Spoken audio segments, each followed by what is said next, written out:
right, so thank you all for joining today. Today's session is going to be around how do I prevent getting hacked? This is not going to be all inclusive of every possibility on how not to get hacked. We could probably spend years and years on it, and in fact, people do. But today we are going to focus around securing your personal data. We'll get a little bit deeper into the agenda, but there is quite a fascinating set of case studies that we're going to talk about today, and also kind of dive into some deep techniques that I think are super interesting. And with that said, we're going to go ahead and dive into some introductions here. I am Max Henderson. I'm a senior manager of incident response here at Pondurance. I've been here for a little over 8 years, based out of our Tampa, Florida office. And I'm also joined by my colleague, Will, who also has some really fascinating details to share with you. So Will, I'll go ahead and let you introduce yourself. Sure. Hey, I'm Will Gadzinski. I'm one of the senior incident response consultants here at Pondurance. Like Max, I'm based out of a beachside city in Virginia Beach. And yeah, we've got some great stuff to talk about today. So with that being said, we'll move into the agenda. Sure, thanks. So again, really focusing today on how stolen data is used by criminals.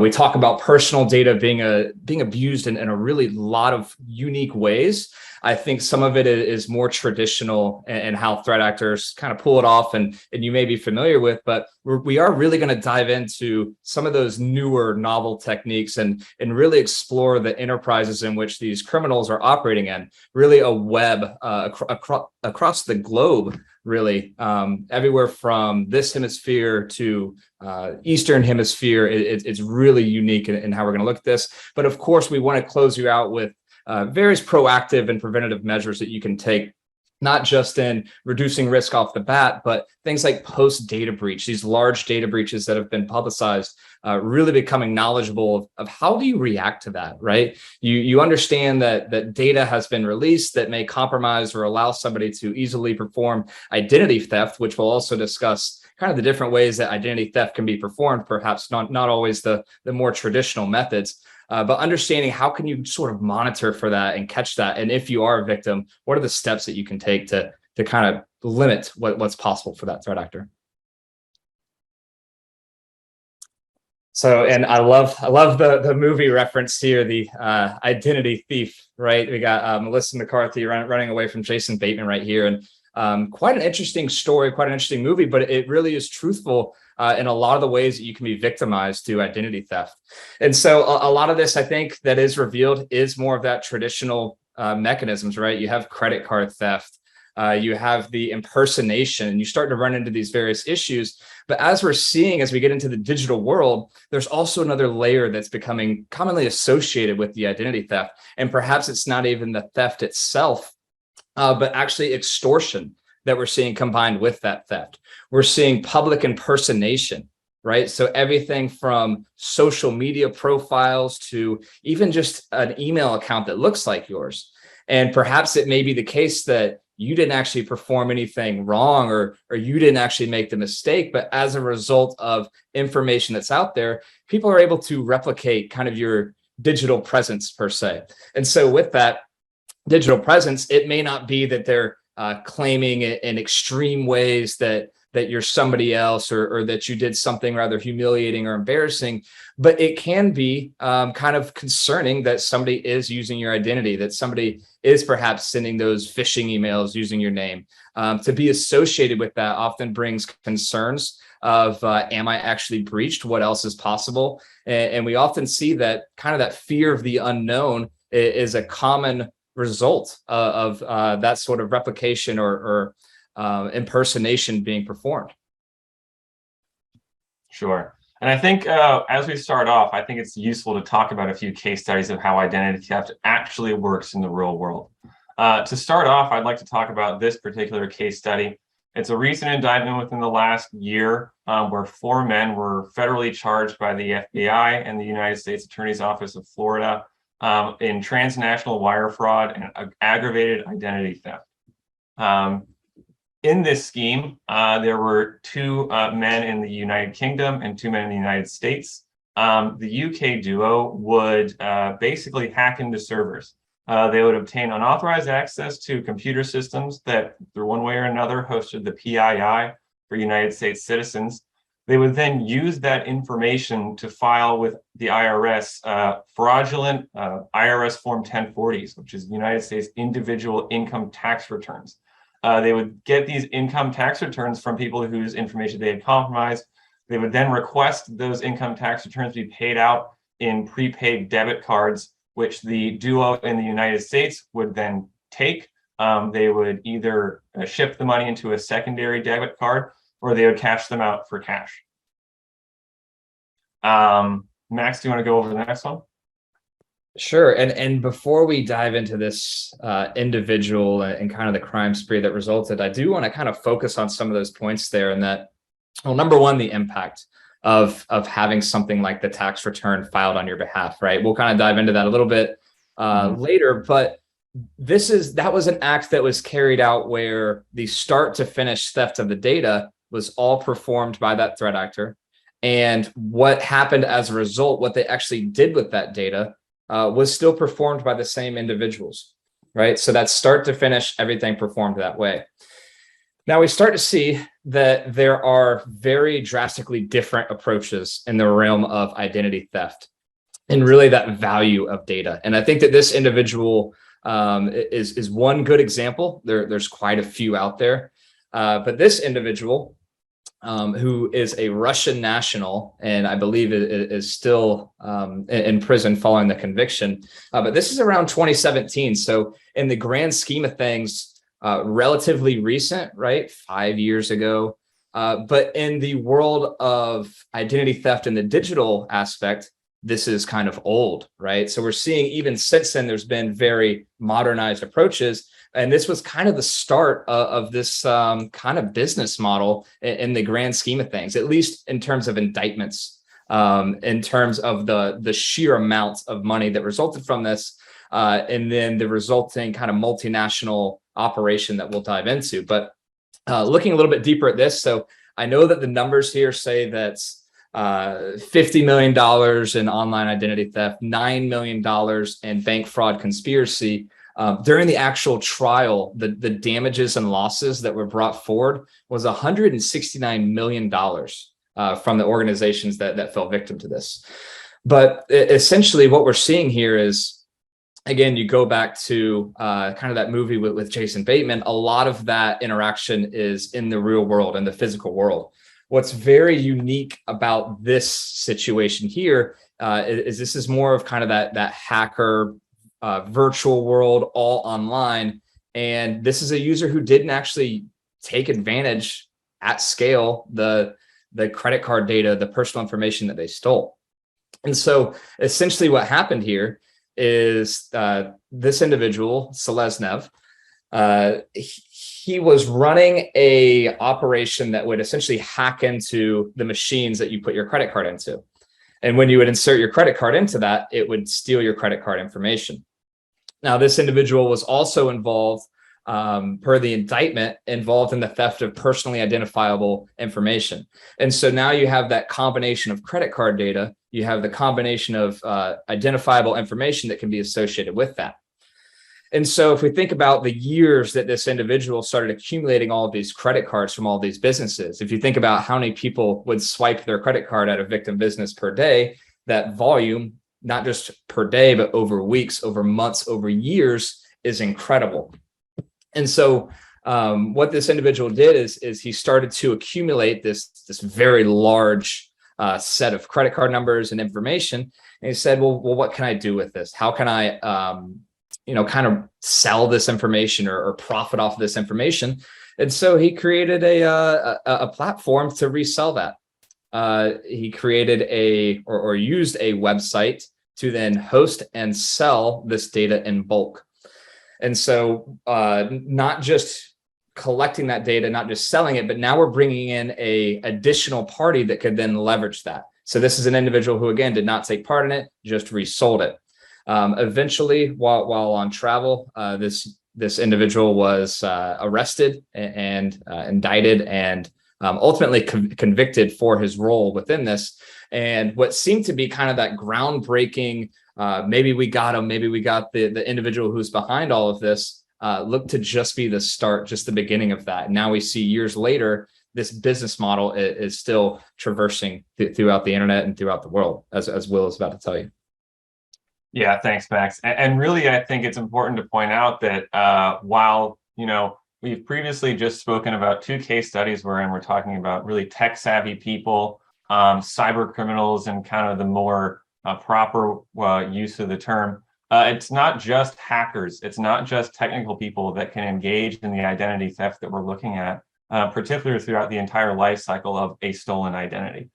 Case in point here is a recent Forbes article published in February 19th of this year, detailing a Miami street gang called the Everybody Eats Gang, which has effectively given up on the sales of illegal drugs in lieu of identity theft via purchased identity information and credit cards off of the very same cyber forums and marketplaces that Max just detailed the previous Russian national was running. It's important to note that from the gang members' perspective, engaging in this identity theft is both lucrative and also lower risk than the previous activity they were engaging in.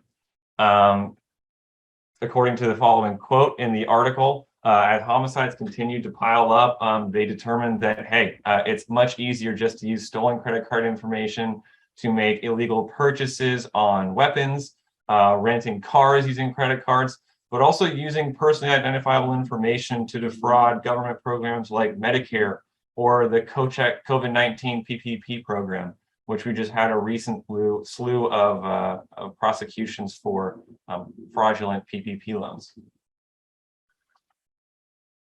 Per the Miami police, they said that the street gang are really making money hand over fist. As you can see in this picture, they're flaunting their earnings on social media. They're obviously doing well fiscally.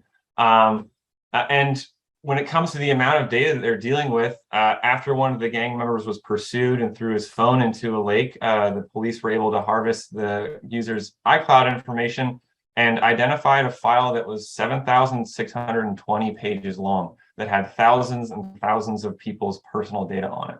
Among them was the data from a local Orlando medical facility. And I think this kind of breaks out into what this paradigm of there being thieves, a marketplace, and then consumers kind of allows for. When you have somebody who, on one hand, is very tech savvy, but might not necessarily be familiar with the local customs or the government or language for the person whose data has been stolen, that's not necessarily the most useful data for them. And what we see is that instead they can sell this data on an online marketplace to somebody who may be more familiar with the local programs and that contextual knowledge surrounding that person's identity, who can then use it to extract as much information and extort as much from the particular person as possible. Again, it's that contextual knowledge around the programs that person's identity exists in that allows them to harvest as much money as they possibly can. Furthermore, the gang, we want to talk about the amount of money that they were dealing with. They purchased the data from the underground markets. One of them was a site called UNICC, which over the approximately 9 years that it was running facilitated about $358 million in transactions. That's about $40 million a year over the 9 years that this one particular site that only sold credit card information was able to facilitate. Just to give you an idea as to the magnitude of the identity theft that was happening here.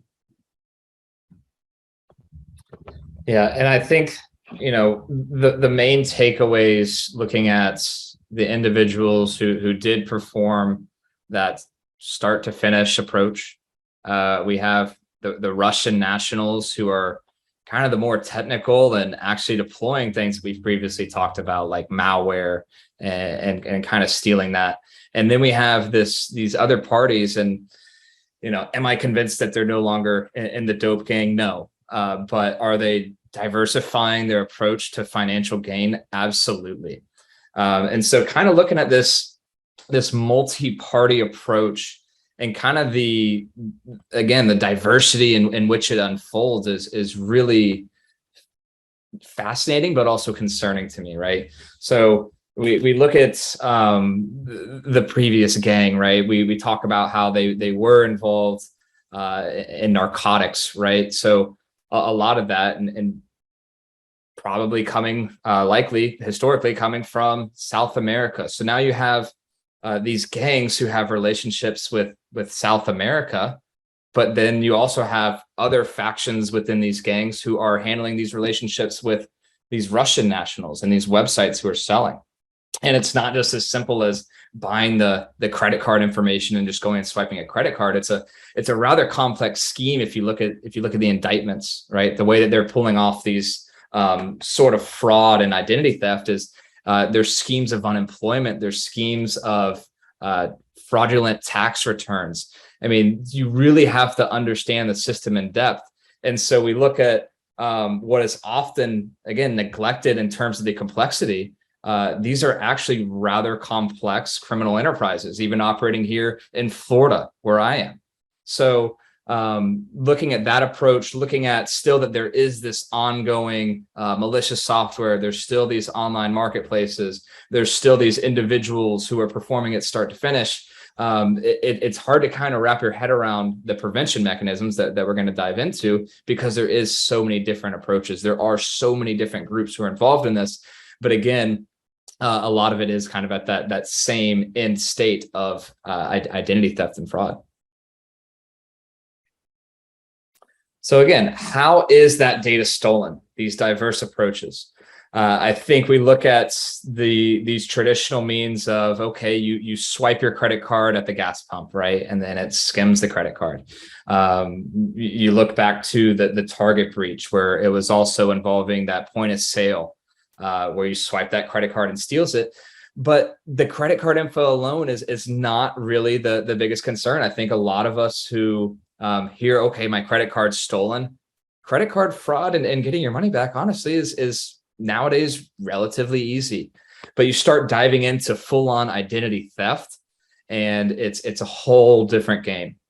And so what are the different ways that that's being pulled off? Well, yes, there are the kind of straight up data leaks, right? You hear of certain companies getting hacked, and we're going to dive into a couple of them, but you hear of them having a large data breach. We look at Equifax. Yes, of course, they got a ton of information about me, but there's other ways. There's public information out there. There's social media that you can use to, and we'll look at kind of those secondary questions. We'll dive into that a little bit of what's your middle school, right? Social engineering, picking up the phone and being convinced that you are on the phone to your telecommunication provider, and that you do need to update your payment information, or that you do need to provide your security code. Things like that can really be combined, but also looking at the ransomware attacks. You often think of a ransomware attack being something like a hospital gets locked up and you can't access the systems. Well, now we're getting into this phase. We've been in this phase where it's not just losing access to your systems through a ransomware attack, but they're also stealing data, and they're threatening to release that data.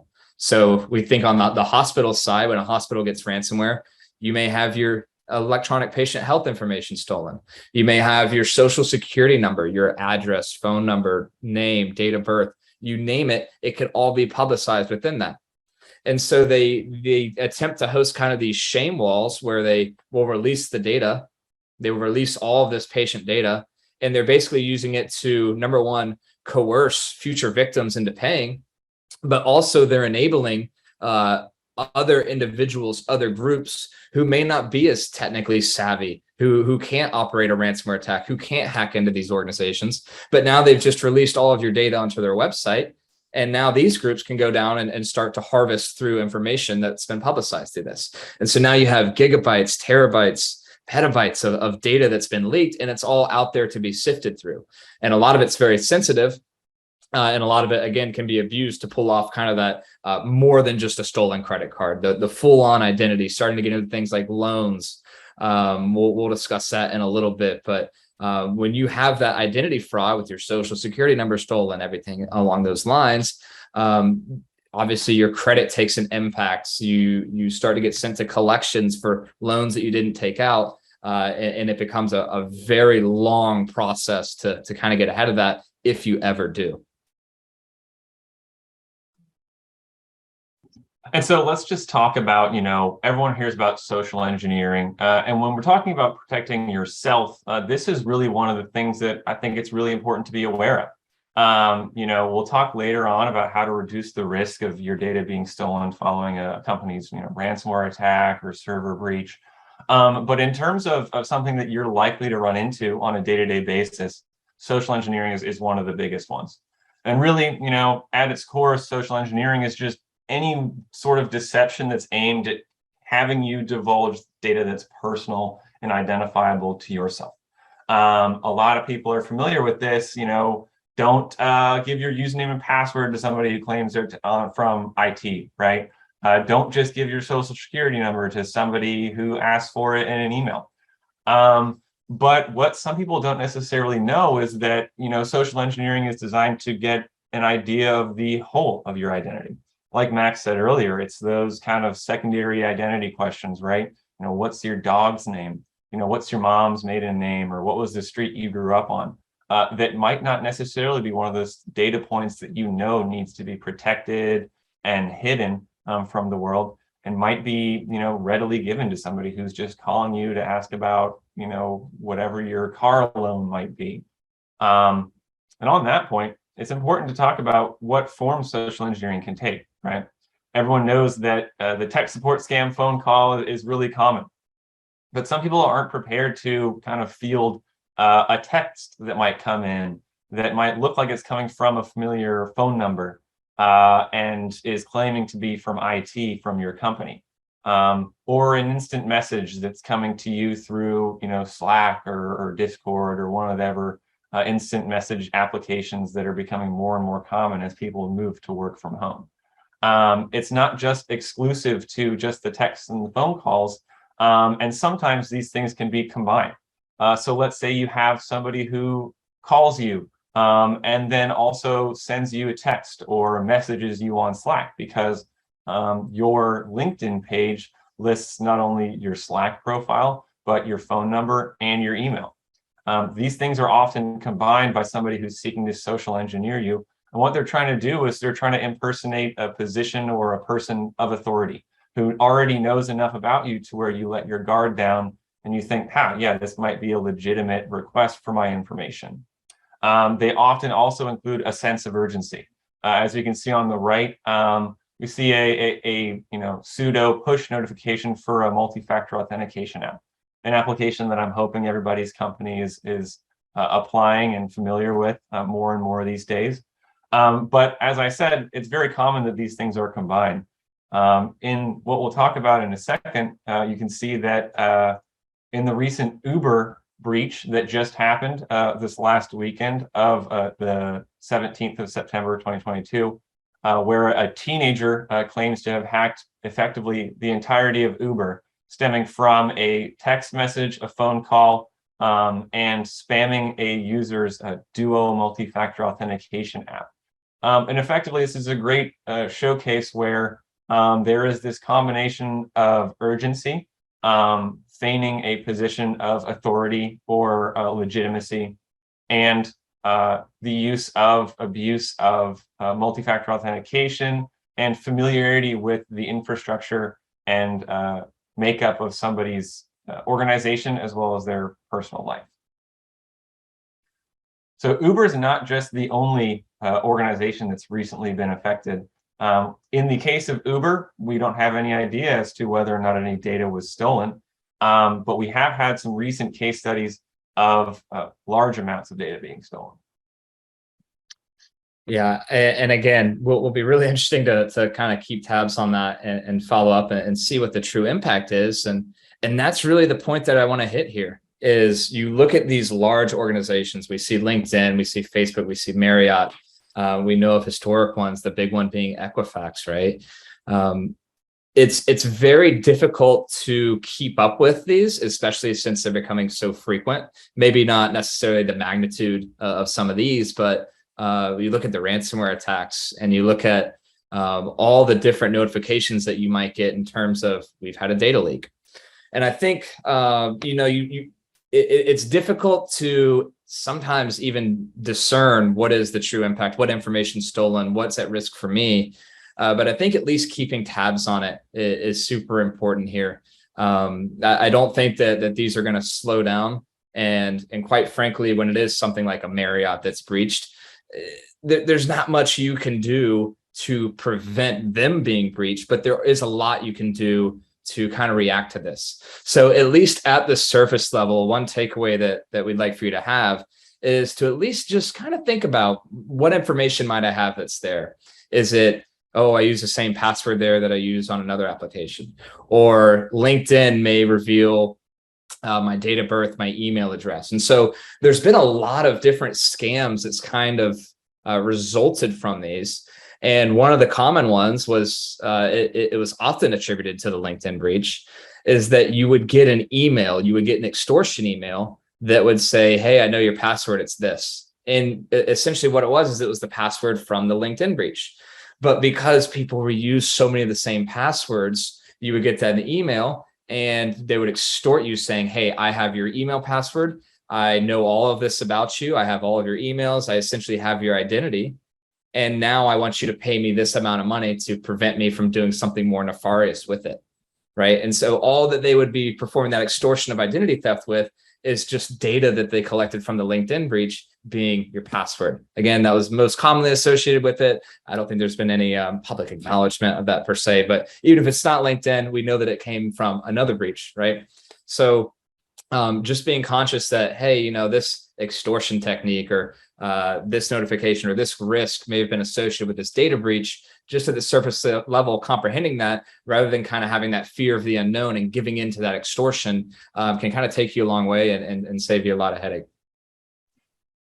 Yeah, and I think it's important to note, you know, everyone knows if you use LinkedIn or if you use Facebook, you know, you log into it every day. But I think the Marriott case study provides a really interesting context wherein it might be something that you log into your account to make a reservation once every, couple of months when you go on a trip, and then you forget about it.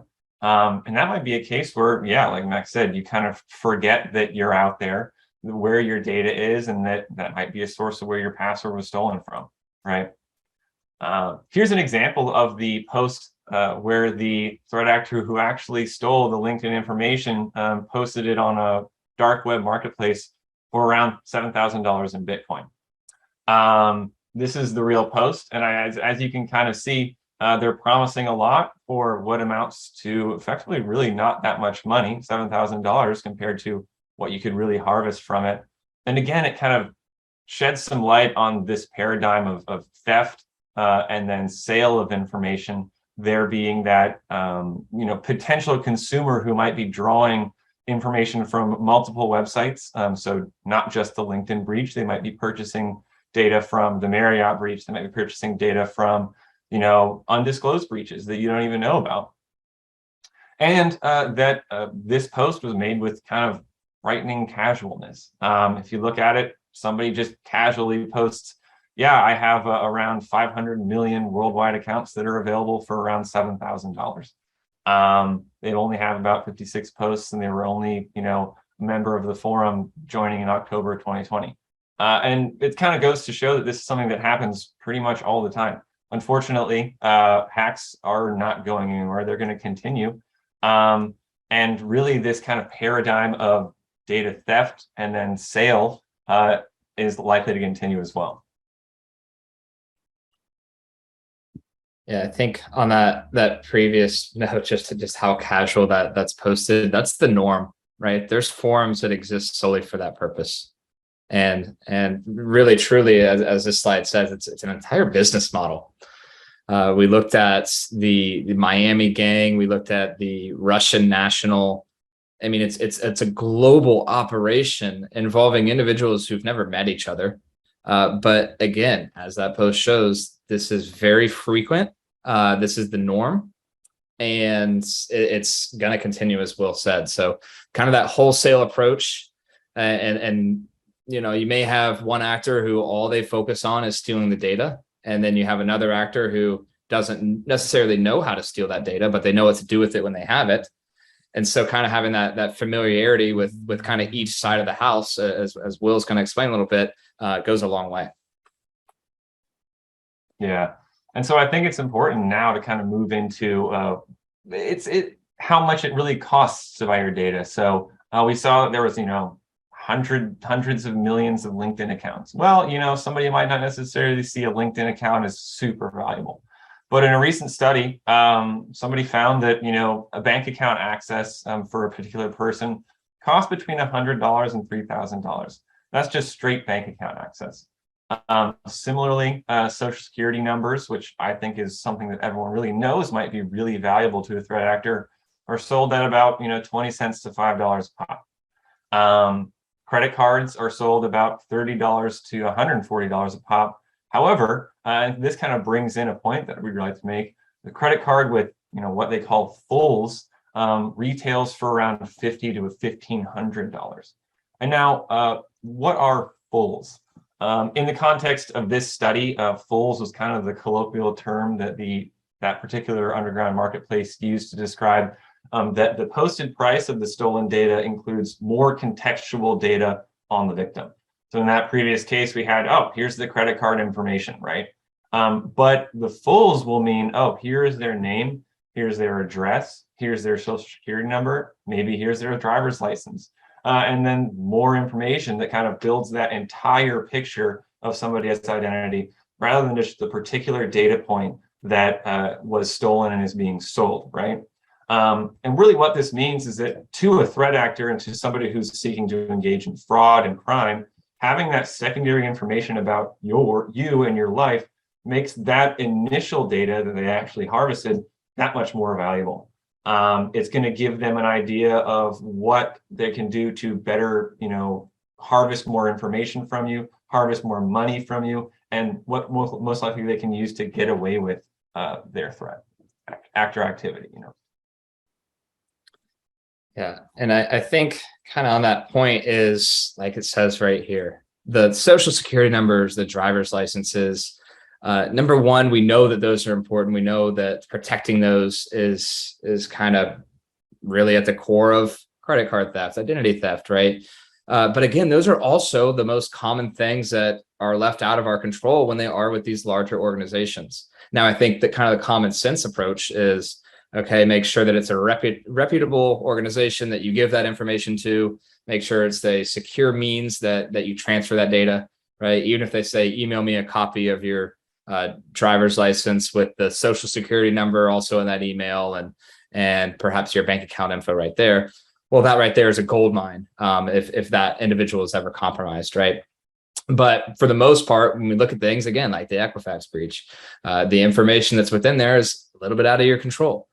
But it's that secondary information that makes it, again, that much more valuable. These are the things that are within your control, things that are necessary for authenticating into your bank account, right? What's the middle school that you went to? What's your mother's maiden name? What's your first pet's name, right? And how often is that listed, your middle school on a LinkedIn? How often is your pet on social media? And so on. It's easily collectible if somebody has all the core parts of the picture, but just need that little bit extra to kind of move forward. But that may be the one thing that prevents a simple fraudulent case into a full-on identity theft, or, as Will said, Foles. Exactly. So it's really complex, again, as we start to map that out. And sure, things like Google really help a lot when you're the threat actor. If you already have the full name, if you already have the phone number, the address, you need to seek that out. Google really helps that. But again, there is that sprawl, that large picture where you can start to form everything together. So to piece together these questions, the answers may come from all these different platforms. So if you do have the social media, if you do have the LinkedIn information saying where your middle school is, that's all pieced together, and that is the IT sprawl. But also being conscious of where are you actually storing some of your more sensitive information. You look at cloud storage, right? iCloud, Google Drive, a lot of sensitive information is often stored there. And if we look at things like phishing attacks, oftentimes phishing, getting into your email address is enough to get into that cloud storage, is enough to get into that more sensitive information. So just being conscious of what you actually store in the cloud. Does it all need to be there? And to consider things like multi-factor as you kind of, again, sprawl out into these different areas. Very important at each step of the way, being very aware of what you share, where you share it, and how you secure it. Exactly. And really, to kind of summarize Max's point there, how are you going to protect the data that you don't even know is out there? And when you know it's out there, if you don't know where it lives, what are you going to do to implement, multi-factor authentication on an account that you forgot about 3 years ago, right? And so moving forward, really the best practices and what we call personal cyber hygiene is to limit your cloud footprint, right? We talked about these breaches where data dumps are going to be collected, sold, and used for fraud happening. They're going to continue to happen. Unfortunately, that's just the way that cybercrime works. But what you can do is, a company's breach can't affect your personal data if you never gave them your data in the first place. Sure, you might need to log into the Marriott website to make a reservation, but you might not necessarily have to give them everything they ask for. That being, your full name, all of your credit card information, your address, answering all of the security questions correctly, all of those kinds of things, and then maybe not even using let's say login with Google, right? If you want to limit your cloud footprint, one that is limit where you actually engage. Don't give your data to just anybody that asks for it, but also compartmentalize your access. If you're concerned about one account's access affecting the other accounts, maybe ensure that those two accounts are using different credentials. Isolate each one by making sure you don't necessarily use a weak single sign-on application like a Google that might not necessarily have a strong password. You also want to, sorry, go ahead. Hey, Will, can you tell us what you meant by not using the correct security questions? Sure. When you say limit what you do make available online, when you ask about your security questions, if somebody calls you and wants to get to know what your dog's name is, they could ask you, which you might readily give away.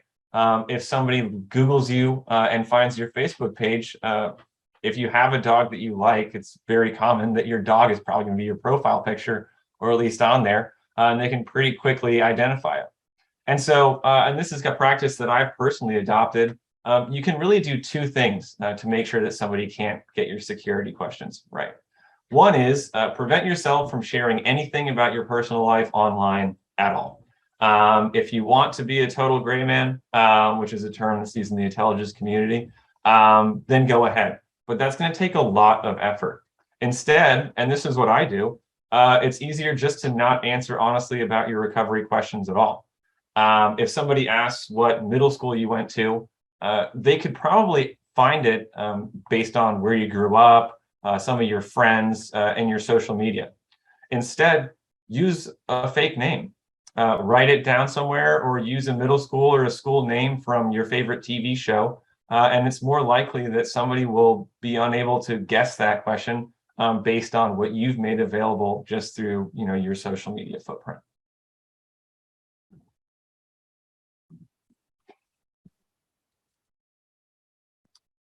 Yeah, I think, and again, not saying to steal somebody else's identity to answer those questions, but maybe a favorite TV show. And we talk about also having your sensitive information in the cloud, having your sensitive information online, ensuring that you do have multi-factor enabled everywhere that you can, right? If I have things like my driver's license photo stored in my iCloud account, I may want to have multi-factor on that iCloud account, right? We looked at the authenticator apps, the SMS codes. Will talked about the social engineering aspect. The common one is when it's push to approve, right? You get the big X or the green check mark. Oftentimes we see people click the green check mark thinking that it's maybe their phone logging in, or maybe they just clicked the wrong one by accident, right? But just that one click can grant a whole lot of access. And then using the password manager, right? That kind of having that master key approach and ensuring that there is complexity between your passwords and unique passwords per account, right? Again, we look back at that LinkedIn breach or all the different data breaches where you did have a password that was leaked, and lo and behold, you use the same password on every account, right? Or maybe you use the same password on a couple accounts, or just by chance they actually were correct, and that it was your email password. Now, having that, again, diversity with your passwords, with your approach, kind of really separates that low-hanging fruit from those who may not fall victim to kind of that full-on identity theft. It really does make a difference.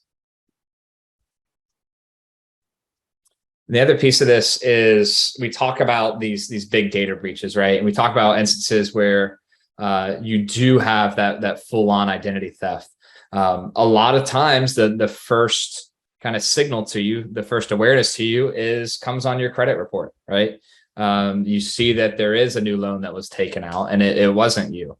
And there's a lot of free services out there. Number one, even without being involved in a data breach, any of the big three, right? Experian, TransUnion, Equifax, even bank accounts. I know Chase Bank offers kind of that free visibility into your credit. Keep tabs on that. Look at that. And then when there is a large breach and you do get offered that free credit monitoring, take advantage of it. Right now, don't click every email that says free credit monitoring and sign up, log in, and get phished as a result. Right, you do have to be aware and careful with taking advantage of that when you're notified and you're not the one who reached out; it's them who reached out to you. But that is a thing that happens is when there are these large breaches. These organizations, when your information's affected, they often offer free credit monitoring, free fraud monitoring for a year. Maybe longer with that. So definitely take advantage of it. And even if you don't have that situation, which I hope you're never in that situation, do monitor it, do watch for it, because these common things, things like loans being taken out on your behalf, you even get into things like life insurance policies, having loans taken out against them. You look into new credit lines being opened up. The kind of that realm of possibility, what you can do with full-on identity theft is really extensive. And the first step may just be monitoring it and seeing that line has been opened up.